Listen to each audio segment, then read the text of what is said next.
Ok, muy buenas noches para todos. Es un gusto saludarles. Ya como todos lo saben, mi nombre es Jairo Martínez, asesor comercial. Uy, por acá tengo. Bueno, esperen a ver que esta cámara no se me quiere acomodar ya, porque el celular está a poca batería. Como les indiqué, estamos entrando en una etapa donde nuestro interés es transmitirles el mayor conocimiento posible y partiendo de la experiencia que tenemos con el trato a diario de con ustedes los usuarios, de las inquietudes que tienen y de las cosas que necesitamos cada vez en lo posible profundizar para tener un conocimiento mucho más amplio. Hoy he decidido, y gracias a mi doctor que me aceptó la invitación, tengo también por ahí otras dos personas invitadas a compartir con ustedes, personas que tienen mucho conocimiento, cada una en una área que considero necesitamos aprender. Hoy, para mí es un gusto contar con un abogado. ¿Para qué? Para que él nos comparta, no como defensor de ADC Crypto, no como defensor de Casa Matriz, sino simplemente el concepto, aclaro para todos, un concepto jurídico de los aspectos que conocemos de criptomonedas y obviamente pues también él conoce de ADC Crypto y como tal también es usuario. Pero su concepto va a ser muy imparcial en el tema de lo que es la parte jurídica en algunos aspectos elementales y muy importantes.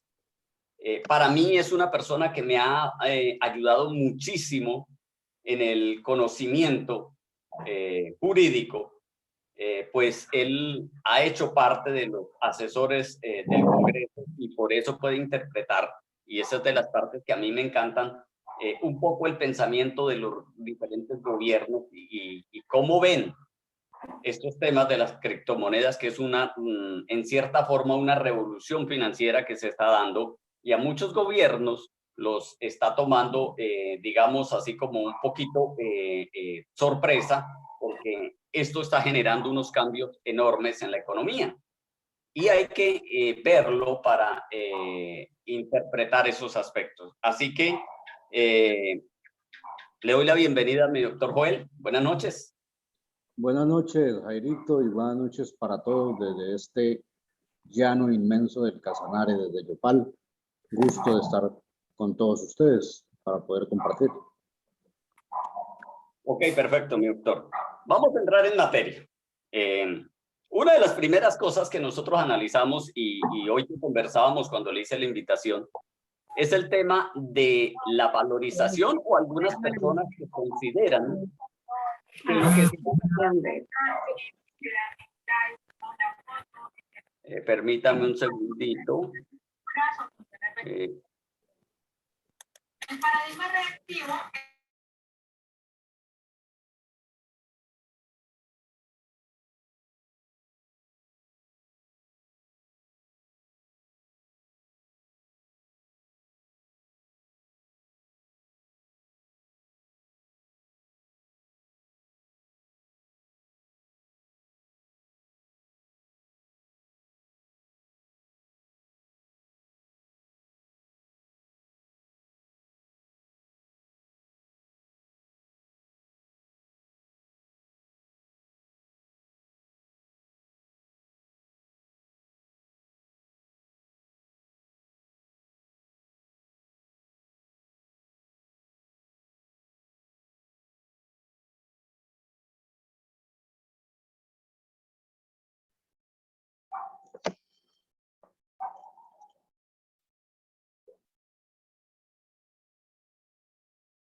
porque sencillamente tratan de acabar con la economía del país. Entonces, por dar un ejemplo sencillo para resumir, el Banco de la República, ¿cuál es su mayor compromiso? Pues mantener la confianza en la economía y en la solidez de la moneda. ¿Cuál moneda? Del peso, del dólar, contribuyendo así a una estabilidad macroeconómica. Entonces, eso explica, y yo haría simplemente una pregunta. ¿Qué sucedería con el peso y el dólar si ADS Cripto crece sin ningún control? O cualquier otro criptoactivo que crezca sin ningún control. Pues sencillamente intentan desaparecer el peso y intentan desaparecer el dólar en la medida en que hay monedas que no crecen bajo el mismo control del Estado que lo hace a través del Banco de la República y a través del Banco Mundial y del Fondo Monetario Internacional. Entonces, bajo ese concepto, yo siempre le decía a Jairo, qué bueno, y nos emocionamos al ver que al ingresar a ver cómo está nuestro criptoactivo ADS Cripto y está creciendo de una manera acelerada y nosotros nos alegramos. Sí, bienvenido al crecimiento. Pero, ¿qué pasaría cuando el Estado colombiano tenga que legalizar ese criptoactivo?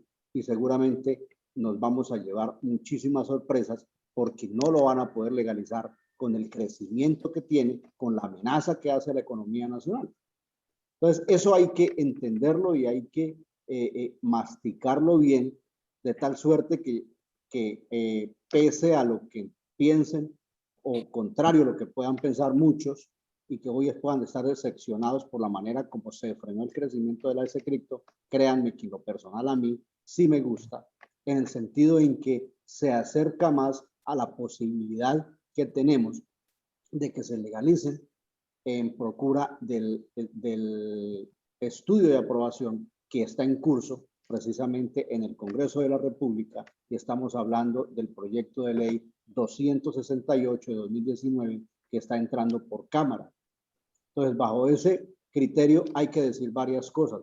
Colombia ha avanzado muchísimo en ese tema y ha avanzado más que otros países en ese tema. Y les voy a contar, por ejemplo, encontramos un concepto, el concepto número 20348 de 2016 del Banco de la República, y dice, se pronunció frente a la naturaleza de los criptoactivos, indicando que no son divisas y que no cuentan con su respaldo. En términos generales, se ha establecido que los criptoactivos no son moneda, no constituyen medio de pago, curso legal con poder liberatorio, no son efectivo, no son una divisa, no son dinero, y no existe ninguna obligación de recibirlos. Me tomo la última frase. O sea, es lógico que el Banco de la República nunca va a decir de entrada y va a aceptar de entrada los criptoactivos son bienvenidos al país, por lo que le estoy diciendo, porque no están bajo su control en relación al crecimiento y a la fluctuación del precio de esas nuevas monedas. Pero vale la pena retomar la última frase. Dice el concepto del Banco de la República, y no existe ninguna obligación de recibirlos. ¿Eso qué quiere decir en términos prácticos para nosotros? Que si bien es cierto, el ADS Cripto no está reconocido por el Estado como una moneda de cambio, sí desde el concepto del Banco de la República está aceptado o está aceptando que quienes quieren o quienes a bien tengan de manera consensual, es decir, de manera convenida, lo puedan aceptar.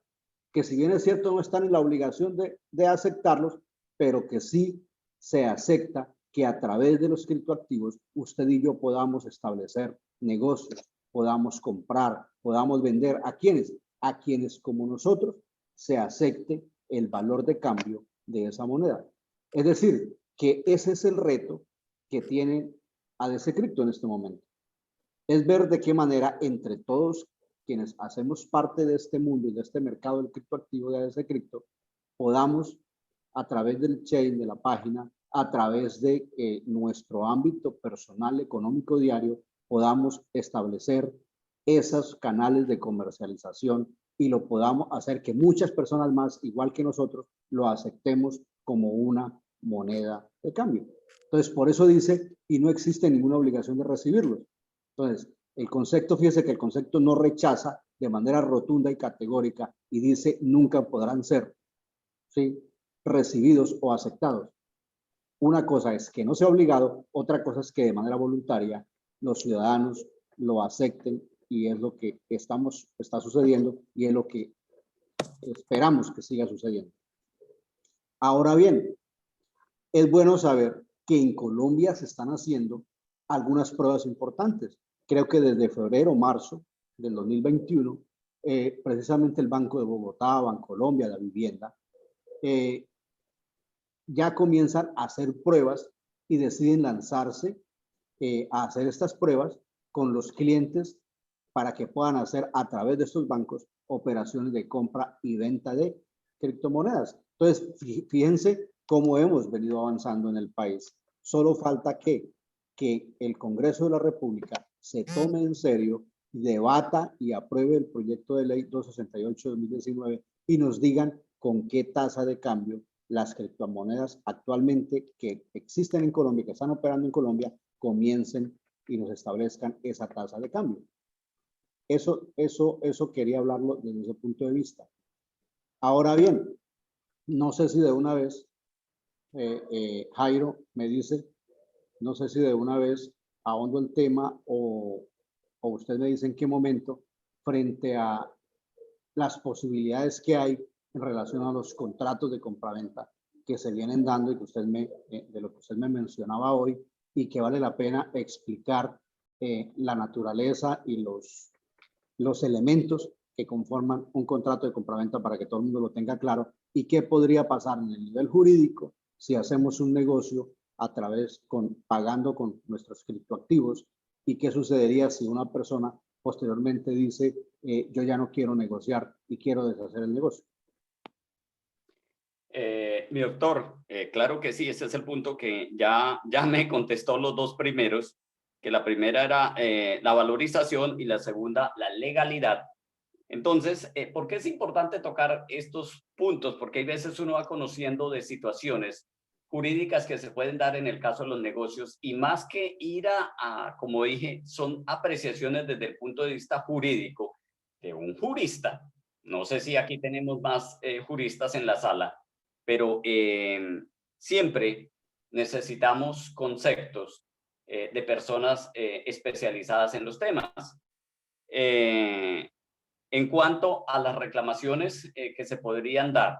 Así que ya usted conoce los casos, y hoy hablábamos de un caso específico, o un posible, no se puede decir un caso específico, sino un posible caso, donde de pronto una persona quiere reclamar, y si uno no tiene el conocimiento, pues lo van a poner a pensar y dice, bueno, pero ¿yo qué hice? Y entonces el doctor me hablaba de la legalidad que debe tener un contrato y cuándo las cumple. Así que, mi doctor, adelante. Bueno, pues bien. La pregunta es específica para poderla entender. ¿Qué sucede si Pedrito le vende a Juan una casa o una finca?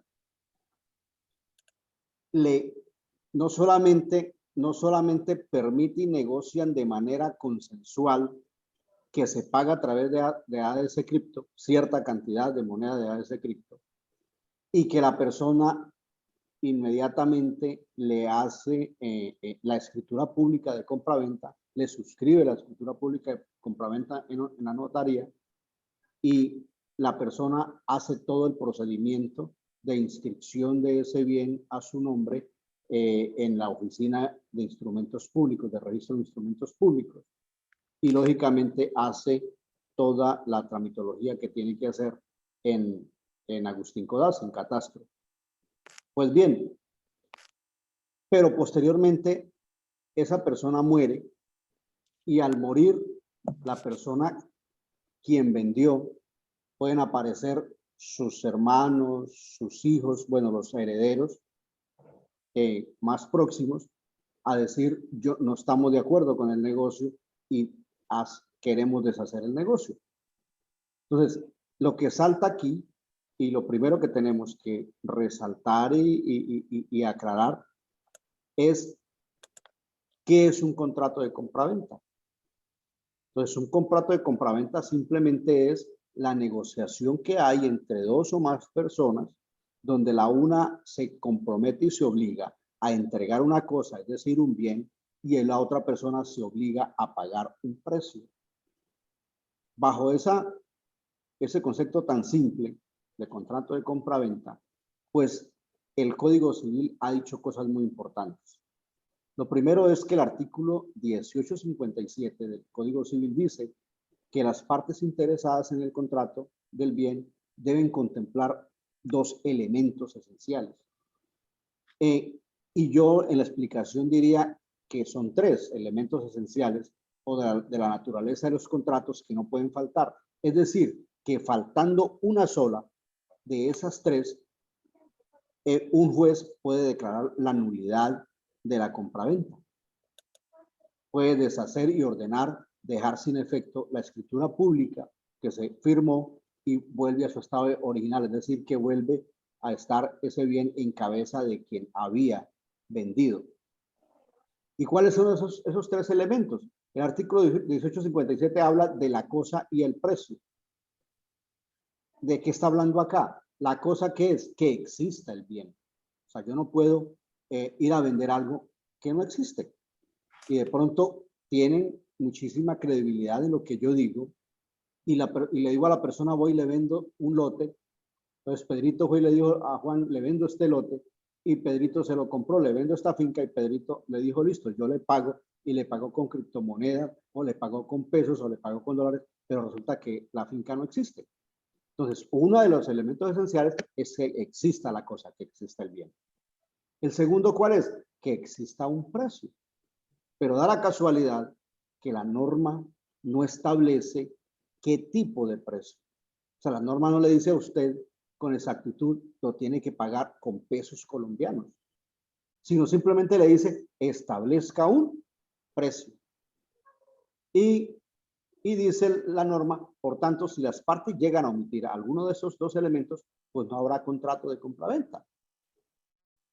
Ahora bien, yo hablo de un tercer elemento, que es la consensualidad. ¿Por qué la consensualidad? Porque uno de los vicios que podría dejar sin efecto un contrato es que la persona a quien vendió lo haya hecho bajo una amenaza. O la persona sea discúlpenme la expresión, un enfermo, un interdicto, que no se puede hacer valer por sí solo y que por eso fue engañado por una persona que fue, discúlpenme la expresión, lo engatusó, lo engañó y terminó quedándose con ese bien de esa persona. Entonces, la consensualidad aquí es muy importante. ¿Qué es la consensualidad?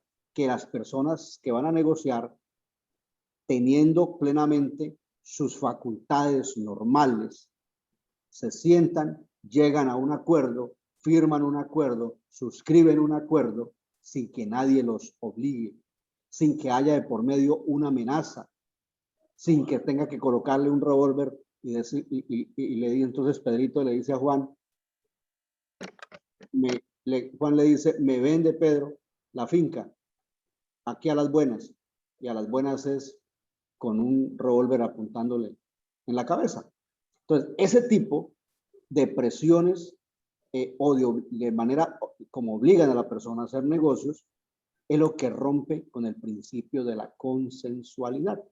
Es decir, que no hay un consenso, sino que se dieron algunos factores que impidieron que esa venta o ese negocio se hiciera de manera voluntaria. Entonces, esos tres elementos, recapitulamos, que exista la cosa, que exista, se haya pactado un precio, que se pague ese precio y que haya sido de manera consensual el negocio jurídico.